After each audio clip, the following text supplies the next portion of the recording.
I feel so bad for the poor souls that have been sleeping on the Washington Commanders. There's a lot at stake for the next season. Everyone in the Commanders team is understandably nervous, very nervous. So if there isn't an improved record and good team spirit, big changes could happen after the season ends. The schedule is challenging and the division is tough, but if everything lines up just right, the Commanders, a team with a proud history, could surprise a lot of people. Here are a few reasons why I genuinely believe that the fans of the Washington Commanders should be eager for the 2023 season. My biggest point, Eric Bieniemy has joined the Washington Commanders. Even though the Washington Commanders didn't sign many new players because of changes in team ownership that they were dealing with, getting Eric Bieniemy might turn to be more important than any player that could have been added.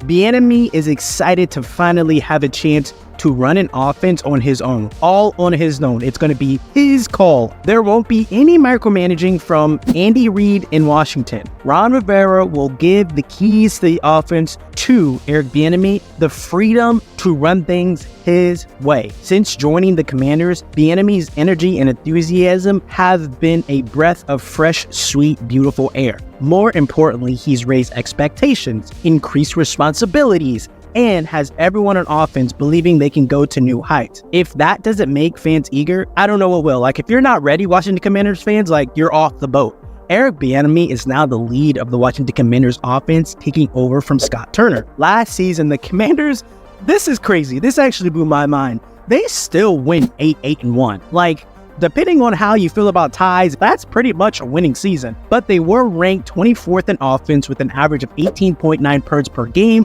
pretty bad, which is why Washington was eager to bring in a new coordinator of Bieniemy's caliber.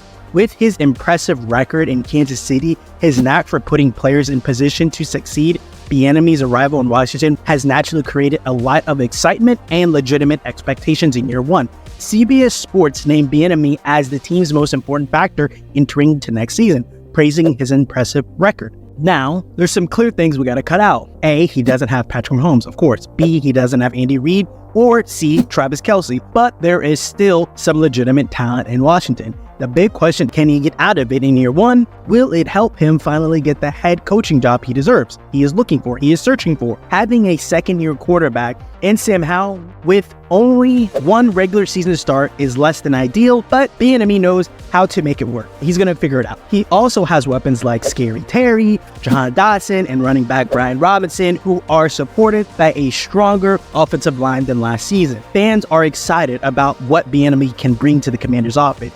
Even though they don't expect miracles based on last season's performance, the former Chiefs coordinator will want his team in top form at the start of the season. There are a lot of unknowns for Washington, but Bieniemy has the experience at his disposal to put the team back in the race for the NFC East. My next big point for the Washington Commanders is going to be Chase Young returning to the Commanders healthy. Some have already counted out Chase, some have already written him off, it's whatever. Many fans think he won't reach the potential he showcased in college, but that's not what the player or the Washington Commanders believe. Even though the team declined Young's fifth-year option, they still believe that the number 2 pick in the 2020 NFL Draft can turn things around after recent struggles. Due to injuries and inconsistent play, the margin of error is now very slim for him. Young knows what's at stake in 2023. He needs to stay healthy and return to his old form or risk being labeled as one of the biggest busts in recent draft history. Young is doing everything he can to be in top shape for training camp, but fans care about results on the field and him staying injury-free. If the Commanders get a fully fit Young for a full 17-game season, the defensive front could become truly dominant, consistently dominant, with players like Daron Payne, dog, Jonathan Allen, dog, and Montez Sweat, dog. Young's return could be the missing piece to a powerful defense in the NFC East. Another key, legitimate, not under the radar, key to why I believe the Washington Commanders can become a legitimate playoff team is that there is finally new ownership in Washington. The Washington Commanders have finally ended the long, criminal, treacherous, disgusting relationship with Dan Snyder. Despite rumors of last-minute problems, things are moving forward, finally moving forward for the Commanders, and NFL owners are about to meet and formally approve the franchise's $6.05 billion sale for the Washington Commanders.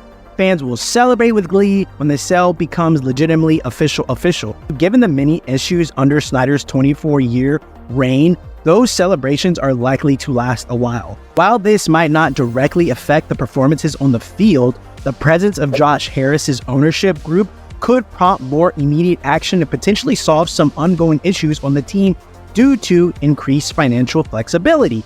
This is one of the biggest reasons to be excited about the Commanders in 2023. Harris and his investors have a grand plan to reconnect the franchise to its community, win over fans that they have lost, become more friendly within the community, and plant a new stadium at a yet-to-be-decided location. So, let that be what it is. Washington Commanders might get relocated, but you're still going to have a new owner and still a new plan, so it's all good. Snyder's relationship set a low bar, but the future looks brighter for the Commanders, and this is just the first step towards, hopefully, a much more successful future. So we have Eric Bieniemy coming in with Sam Howell as his quarterback. So Sam Howell, you're going to be the new Patrick Mahomes. It sounds weird, it sounds crazy, but once upon a time, believe it or not, before that 2022 NFL draft, before that 2021 season kicked off, there was a legitimate shot for Sam Howell to be not just a first-round quarterback, but to be the #1 overall pick leaving North Carolina. He has the tools set in to be a successful, sustainable quarterback, and he showed legitimate glimpses of being a legitimate starting quarterback in the National Football League. We got that there. And then we have weapons like Scary Terry, Jahan Dotson, Brian Robinson, and Curtis Samuel himself that are going to be able to conjure up enough of a game plan for Bieniemy to be able to utilize these weapons effectively and safely for Sam Howell. And on top of that, Ron Rivera knows for a fact that he is on the hot seat and that this defense needs to be set up for perfection. Get this defense healthy, get this defense consistent. The NFC in total is open for sale. Anyone can win the division, anyone can win the conference, any team can get the smoke with any team any day. There's no reason why the Washington Commanders can't be that team handing out smoke. There's no reason why. I believe that Eric Bieniemy and this offense can take the next step. Ron Rivera, Chase Young, and the defense can be a solid, legitimate defense. But what do you think, Washington fans? Do you believe that this new ownership is ready to make big changes in year one? I do. Let me know what you think in the comments though. Like, comment, and subscribe.